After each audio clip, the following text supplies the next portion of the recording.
They say some secrets are better left buried, but I found one anyway. It was supposed to be a simple detour through the woods behind my apartment, just an excuse to clear my head after another sleepless night.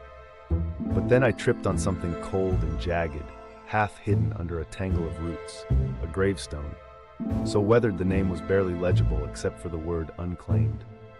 I should have just kept walking, but the air around me felt suddenly heavy, as if someone was watching, waiting. Curiosity got the better of me, so I brushed away the dirt, tracing the faded letters. That's when the whisper started, so close it prickled my ear. Finish what I could not. I spun around, my heart banging in my chest, but the woods were still, except for a shadow that seemed to slip between the trees, always just out of sight. Every night after that, the voice followed me home, growing louder, more insistent, and my dreams filled with fragments of a life I didn't recognize. A silver locket, a train ticket, a scream echoing through a foggy station. Desperate to end it, I started piecing together the story from the clues in my dreams. I learned of a young woman who vanished from town a century ago, last seen clutching a silver locket, exactly like the one now mysteriously resting on my pillow.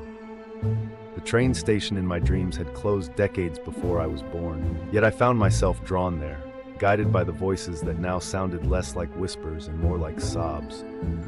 Each step I took, the air grew colder, the world quieter, as if time itself was holding its breath. Last night, I finally reached the boarded-up platform.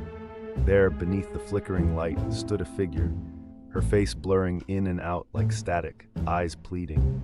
She pressed the locket into my hand, and just before she vanished, whispered, "Tell them I didn't run, he's still here." As the sun rose, I realized the grave behind my apartment wasn't the only secret buried in these woods.